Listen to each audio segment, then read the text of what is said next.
आप सभी ने अपना रूम किसी रूममेट के साथ तो ज़रूर शेयर किया होगा और सोचते हो कि कितना मुश्किल है रूममेट के साथ रहना। लेकिन विश्वास मानिए, इस वीडियो के एंड तक आप सभी अपने रूममेट को कॉल करेंगे और बोलेंगे थैंक यू। मैंने अपनी ज़िंदगी एक ऐसे रूममेट के साथ बिताई, मेरी कहानी सुनने के बाद आप अपने रूममेट के चरण पकड़ लेंगे कि धन्यवाद, तूने ये नहीं किया हमारे साथ। मैं अपने रूम में बहुत अकेले, शांति से, अपने सुकून के साथ रहती थी, विदाउट ड्रामा, विदाउट खटपट, विदाउट लड़ाई, बिना किसी डिमांड के। फिर एक दिन अचानक से एक लड़की डोर नॉक करती है, रूम देखती है, 15 से 20 मिनट के अंदर रूम शिफ्ट कर लेती है। इतनी जल्दी तो वाईफाई भी कनेक्ट नहीं करता, जितनी जल्दी उसने रूम शिफ्ट कर लिया। मैडम ने 15 मिनट के अंदर रूम शिफ्ट कर लिया। मैं सोचती रही, क्या? कैसे हुआ? मैं प्रोसेस ही नहीं कर पाई और मैम मेरे बगल में आके बैठ गई। पूछती है मेरा नाम, उसके बाद पूछती है, नाम के बाद सीधे यही पूछती है, खाने का क्या सिस्टम है? मैंने बोला अभी तुम्हारी नॉर्मल कन्वर्सेशन भी नहीं हुई, खाने का क्या सिस्टम है? बोलती है तुम कॉलेज जाती हो? मैंने बोला हाँ, ऑफ कोर्स मैं कॉलेज जाती हूँ, इसलिए मैं इस बाहर शहर में आके रह रही हूँ। बोलती है ओके, तो सुबह का खाना मैं बना लेती हूँ, रात का तुम बना लेना क्योंकि तुम कॉलेज जाती हो। मैंने बोला फक, मेरे लिए कोई इतना कैसे कर रहा है? मेरे लिए बिना मेरे किसी कॉम्प्रोमाइज़ किए कोई कह रहा है मैं तुम्हारे लिए कर रहा हूँ, तुम मेरे लिए बाद में कर देना। मैं तो खुश हो गई। मैं खुश तो हो गई थी, लेकिन अभी मेरा दिमाग कुछ प्रोसेस नहीं कर पा रहा था। उसने अपना सामान अभी तक अनपैक नहीं किया था और वो रिलेशनशिप जोड़ने लगी थी। यानी वो हमसे एकदम से ऐसा लग रहा था जैसे जन्मों-जन्मों से वो मुझे जानती है और मेरे लिए अपनी जान भी देने को तैयार है। इतना प्यार दिखा रही। मेरे को समझ में नहीं आया यार, इतना प्यारा कोई कैसे हो सकता है? मतलब मेरे लिए कोई इतना कैसे कर सकता है? अगले दिन मैडम सुबह 5 बजे उठ जाती हैं और 5 बजे उठ के उसने पूरा प्रॉपर नाश्ता मेरे लिए बना दिया। मैं 8 बजे सो के उठती हूँ, मैंने देखा मैडम प्रॉपर नाश्ता बना के वापस से बेड पे आ चुकी हैं और मुझे प्लेट में नाश्ता लाके उसने दे दिया। मुझे प्लेट में नाश्ता लाके उसने दे दिया। मेरा मन घबरा गया, मेरा दिल बैठा जा रहा था। उसने उसकी इतनी स्वीटनेस देख के मुझे डर लग रहा था मुझे डायबिटीज़ ना हो जाए। मैं मेरा दिमाग कुछ प्रोसेस करने काबिल ही नहीं रह रहा था। कुछ समझ ही नहीं आ रहा था मुझको। जब उसने प्लेट लाके मेरे सामने रखी उस मोमेंट में मुझे फ़ील हुआ कि कोई इतना अच्छा कैसे हो सकता है, कोई इतना परफेक्ट कैसे हो सकता है?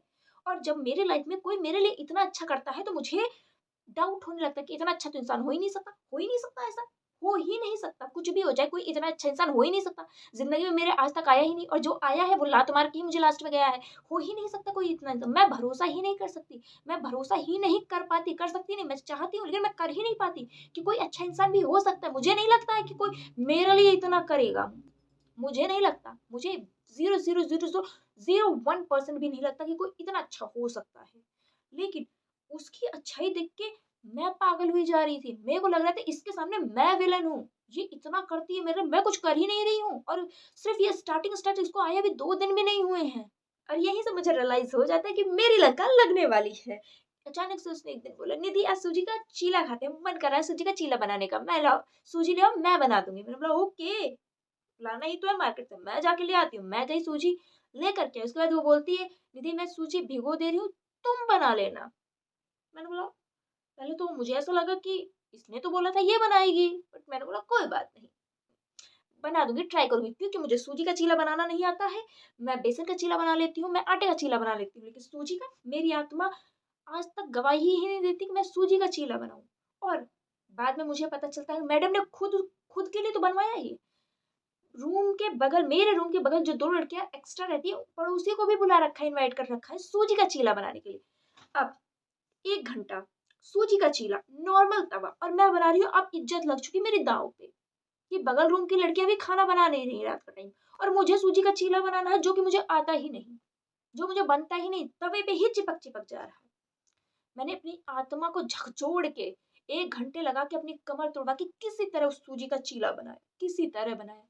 एंड वो कहती है इतना मतलब जितना अच्छा पहले बना था आटे का भाई वो आटे का चीला था, उसमें मैं प्रो हूँ, मैं सूजी का बनाना ही नहीं आता। एटलीस्ट मैंने 1 डेढ़ घंटे जो लगाए एप्रिशिएट तो करो। मैंने बोला कोई बात नहीं, यार ये मेरे लिए इसने कई बार ऐसा किया मैं कर सकती हूँ, कोई बात नहीं। लेकिन यहीं से शुरू हुआ फिर असली खेल। वो हर बार, हर बात पे जब भी उसे कुछ खाना होता, वो एक ही चीज़ बोलती, "निधि तुम खाओगी?" मैं बोल देती अगर गलती से हाँ, तो बोलती तुम बनाओ ना। यानी उसका एक इमोशनल अटैक चालू हो जाता। तुम बहुत अच्छा बनाती हो, तुम्हारे हाथ का स्वाद मेरी मम्मी से मिलता है और आज मुझे उनकी बहुत याद आ रही है। तुम बहुत टेस्टी बनाती हो, प्लीज़ बनाओ ना खाया जाएगा। अब मैं तो चूतिया, मैं बनाती। मैं तो सर्टिफाइड चूतिया ना, मुझे समझ ही नहीं आ रहा है कि अब मेरे साथ स्टार्टिंग में प्यार दिखा के अब मुझसे गधे की तरह घसीटा जा रहा है। कुछ भी बनाना होता, कुछ भी करना होता, तुम कर दो ना, तुम बहुत अच्छा करती हो। और मैं सर्टिफाइड चूतिया करती, मना भी नहीं करती, मैं करती। और अब जब ये कुछ ज़्यादा हो गया, तो मुझे धीरे-धीरे रियलाइज़ होने लगा, भाई मैं तो बेवकूफ़ी कर रही हूँ। मैं पढ़ने आई हूँ कि ये खाना बनाने आई हूँ? जब देखो मैं कुछ न कुछ बनाई जा रही हूँ। कहीं बाहर जाते और कुछ बाहर खाने का मन होता तो वो कहती कि चलो ना घर पे, यानी कि रूम पे चलो, मैं बनाऊँगी। और रूम पे आने के बाद एक काम करते हैं, आज चाउमीन बनाते हैं। निधि तुम्हारे हाथ की चाउमीन कितनी अच्छी। निधि सर्टिफाइड चूतिया लगी है बनाने में। और उसने सिर्फ मुझे ही चूतिया नहीं बनाया, पीजी की और लड़कियों को भी बनाया अपनी मीठी-मीठी बातों से। इसलिए कोई ज़हर दे तो खा लेना, लेकिन इन मीठे बोलने वालों पे भरोसा मत करना। जीवन में मत करना, मत करना। ये जो मीठा बोलते हैं, ये छुरी ज़्यादा ज़ोर से मारते हैं। इसलिए अकेले मुझे नहीं, अब इसको जब धीरे-धीरे मैंने मना करना शुरू किया कि नहीं, मैंने भी फिर एक आइडिया निकाला। अब जब ये बोलेगी कुछ खाना है, तो मैं बोल दूँगी हाँ, लेकिन तुम बनाओगी तब मुझे खाना है, नहीं तो मुझे खाना ही नहीं है। जब मैंने ऐसा करना शुरू करा, तब से उसका असली रंग निकलना शुरू किया कि यानी अब उसके प्यार से कोई पिघल नहीं रहा है। मैं ही नहीं, बगल वाले भी, क्योंकि धीरे-धीरे करके एक टाइम पे तो समझ ही जाएगा ना इंसान कितना ही चूतिया हो सकता है, कितना ही चूतिया हो सकता है। एक लिमिट पे आके तो सबको समझ में आ जाएगा। अब जब सबको समझ में आ गया, तो अब इसका असली वाला चेहरा सामने आने लगा। वैसे तो मैडम जी हर रात 12 बजे तक जगती थी और लाइट ऑन हो या ऑफ हो, वो आराम से सो जाती थी। लेकिन जब भी मेरे एग्ज़ाम के टाइम आते थे, मैडम जी को बहुत जल्दी नींद आने लगती थी। मैं पढ़ रही हूँ, 12 बजे से उसने स्टार्ट कर दिया, लाइट ऑफ कर दो, मुझे नींद आ रही है। भाई तुम लाइट ऑन में भी सो जाती हो, मैंने तुम्हें देखा है सोते हुए, प्लीज़ आज सो जाओ, मेरा एग्ज़ाम है। ना, 12 बजे लाइट ऑफ कर दो, 12 बज के 5 मिनट लाइट ऑफ कर दो, मेरे सिर में दर्द होने लगा तुम्हारी लाइट देखकर, कब तक पढ़ोगी? एक इंसान का कल एग्ज़ाम है, उसने जीवन भर तो वैसे कुछ ख़ास पढ़ा नहीं, अब एग्ज़ाम में भी वो ना पढ़े, क्या उसके माँ-बाप करेंगे क्या? लात मार के जो मेरी इज़्ज़त है ना, मुझे वो भी गँवानी ही पड़ जाए, मुझे घर से ही निकाल देंगे, लेकिन उस लड़की को कोई फ़र्क नहीं पड़ता। लाइट ऑफ कर दो, लाइट ऑफ कर दो, उसके बाद इतना गंदा-गंदा मुँह, इतना गंदा-गंदा मुँह कि भाई मुँह देख के मैंने किसी तरह घसीटा कि 2 बजे तक मैं पढ़ लेती हूँ। 2 बजे तक मैं पढ़ी, 2 बजे लाइट ऑफ करी, मैंने सोचा ये है नहीं मेरी रूममेट, ये रोज़ 5 बजे जग जाती है। तो ये आज भी 5 बजे जग जाएगी और मुझे जगा देगी, मुझे सुबह उठा देगी। मैंने अलार्म लगाया, वैसे अलार्म, मैं ऐसी भैंस की नींद सोती हूँ कि अलार्म-वलार्म से मैं जगती नहीं हूँ। तो मुझे लगा ये जगा देगी। सुबह मेरा एग्ज़ाम 10 बजे था, मेरे रूम के बगल की जो लड़की है वो कॉलेज जाने लगी और उन्होंने आके मुझे जगाया। रूम वगैरह सब कुछ खुला हुआ था, यानी ये उठ चुकी थी, लेकिन इसने मुझे नहीं जगाया। रूम के बगल की लड़की आके मुझे जगाती है, "निधि तुम्हारा एग्ज़ाम।" मैं भई 10 बजे का मेरा एग्ज़ाम था, 9 बजे उन लोगों ने मुझे जगाया। मैं धन्यवाद करते-करते थक गई, नहीं तो मेरी एक बैग तो लग ही जानी थी। मेरे पिछवाड़े पे 1 लात तो लग ही जानी थी। उसके बाद मेरे माँ-बाप जो मेरी हालत करते वो अलग बात है। और इसने नहीं जगाया मुझे और ये जग रही थी अपने बेड पे। मैंने पूछा, प्लीज़ तुमने यार जगाया क्यों नहीं? तुम जग गई थी 5 बजे। तो बोलती है, जब 2 बजे तक जगोगी ना तो यही तो होगा ना, पेपर तो छूटेगा ही, ऐसे ही करोगी। मैंने सोचा भाई इस लड़की ने मैनिफेस्ट कर रखा था कि मेरा पेपर छूटेगा ही छूटेगा।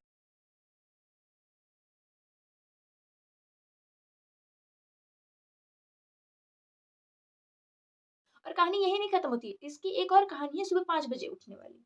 सुबह 5 बजे उठने वाली ये कहानी है कि ये हर तीसरे दिन इसकी बॉडी में पता नहीं कौन-सा कीड़ा काटता है कि इसको सुबह 5 बजे ही रूम में अपनी सफाई करनी होती। इसको, और वो भी सिर्फ़ अपने साइड पे सफाई करती। झाड़ू भी ये सिर्फ़ अपने स ब्रो, इतना मतलब जो स्टार्टिंग में इतना स्वीट, अचानक से वो इतना इतना टेढ़ा कैसे हो सकता है? कैसे हो सकता है इतना टेढ़ा? कि वो सिर्फ़ रूम के अपने साइड सफाई कर रही है। और ब्रो तुम सफाई ही मत करो, मुझे चाहिए ही नहीं सफाई, मैं इतनी हूँ ही नहीं कि मुझे बहुत एकदम चिकना-चिकना सब कुछ सफा मत करो। तुम 12 बजे दोपहर में करो, नहीं उसको सुबह 5 बजे उठ के और कैसे सफाई करनी है? उसको बेड चर्र-चर्र करके खींचना, इधर-उधर करना है, सारे बर्तन खट-पट, यानी उसको बेसिकली सामने वाले की नींद एकदम से तहस-नहस कर देनी है।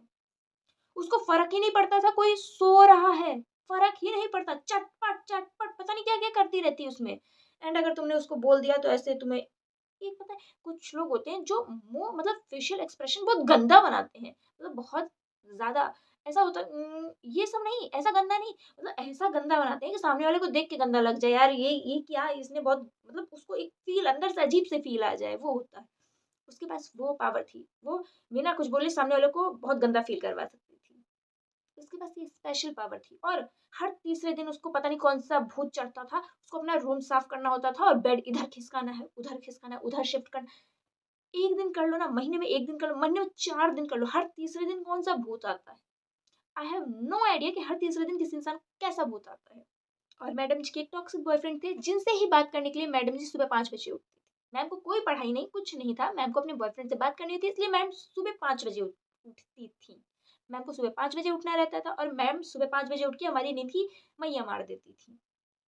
एंड कहीं भी जाना, कहीं भी आना, कहीं भी ट्रिप पे जाओ उनके साथ, उनको 7 बजे शाम के बाद घर रूम पे वापस आना ही आना है। तुम अगर बनारस गए हो घूमने तो 7 बजे तक तुम्हें रूम पे आना है।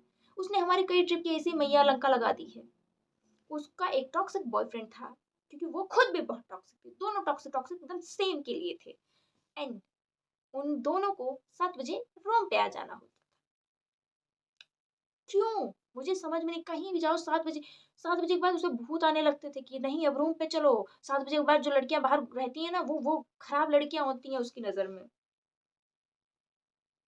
एंड अब उसने उसका सिर्फ बर्थडे किसी था, एक हम इंसान को सब परेशान सोचे हमने करके नहीं सोचा था रखा था कि सेलिब्रेट उसने करेंगे, मैं सिर्फ और मुझे मेरे परेशान बगल के करके रूम रखा वाली। था। उसने हम सब आधी अच्छे पीजी को दोस्त बन परेशान गए थे करके रखा था। चारों। मेरे तो बगल हमने के जो सोचा 2 लड़के थे, सेलिब्रेट करेंगे। जिनसे उसकी पहले बहुत अच्छी हम रात को दोस्ती 12 भी बजे थी। उसके लिए पेस्ट्रीज वगैरह उसके उसने रूम में उनकी भी लेकर के, लंका यानी लगा मेरे रखी रूम में, थी। सॉरी। मेरे रूम में वही लेकर के आते हैं, वो लोग भी आती हैं उसी रूम में।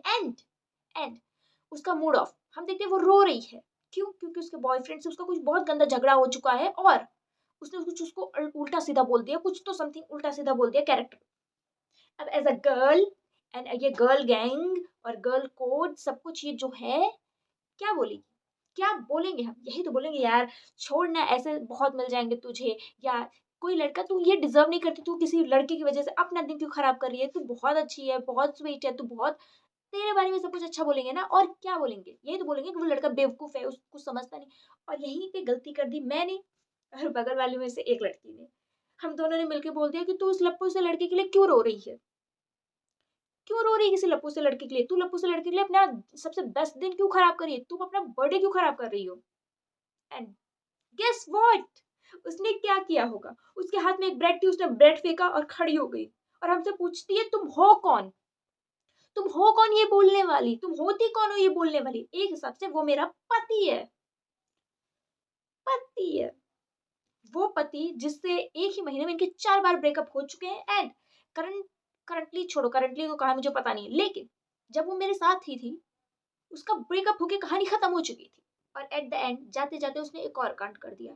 उसकी आदत थी वो कहीं से भी चप्पल-जूते पहन के आती, वैसे ही बाथरूम में चली जाती और बाथरूम में कीचड़-कीचड़ कर देती। हमें से किसी ने तो उससे बोल दिया कि भाई पानी डाल दिया करो, कीचड़ हटा दिया करो। उसने जो हंगामा खड़ा कर दिया ना, हम तीनों साथ में बैठ के सामूहिक रोए हैं, सामूहिक रूप से हम तीनों रोए हैं। उस अकेली लड़की की टॉक्सिसिटी ने हम तीनों को एक साथ रुलाया है। अलग-अलग टोन पे हम सब रोए हैं, अलग-अलग स्पीड में रोए हैं, अलग-अलग सिसकियों के साथ रोए हैं और तीनों एक साथ। वो इतना ज़ोर-ज़ोर से चिल्ला रही कि आंटी भी नीचे आ चुकी है। आंटी उसे रोक रही हैं। वो और उसकी एक और दोस्त आई थी, दोनों मिलके आंटी से लड़ रही हैं। और आंटी की छोटी बेटी हमें चुप करा रही है। छोटी यानी वो फिर भी हमसे बड़ी थी। आंटी की छोटी बेटी थी लेकिन वो हमसे बड़ी थी और वो हमें चुप करा रही कि चुप हो जाओ, वो तो ऐसी है ही, तुम लोग क्यों रो रही हो? लेकिन नहीं, हम तो बेवकूफ़, हमें लगता है हम किसी से लड़ लेंगे, हम किसी को थप्पड़-थप्पड़ मार देंगे। एंड ये थी मेरे टॉक्सिक टॉक्सिक रूममेट की कहानी। और सिर्फ़ ये यहीं खत्म नहीं होती। अगर मैं बनाना चाहूँ तो पूरा पूरा डेढ़ 2 घंटे, 3 घंटे की पूरी एक फ़िल्म बन जाएगी या पूरा एक टीवी सीरियल बन जाएगा। क्या तुम्हारी रूममेट ऐसी टॉक्सिक है? इसमें से बहुत सारे ऐसे कांड हैं जो मैंने स्किप कर दिए हैं, जो मैं बता ही नहीं सकती। और ऐसा ही नहीं उसने ही सब कुछ किया है। जब वो हरामखोरपंती करने लगी तो हम चुप रहेंगे क्या? हमने भी 1 आध 2 कांड किए हैं उसकी लाइफ़ में, लेकिन बदले के रूप में। क्योंकि गाइस कभी-कभी रिवेंज लेना पड़ता है। कभी-कभी रिवेंज ज़रूरी हो जाता है, लेकिन उसने हमारी ज़िंदगी को नरक बना दिया था।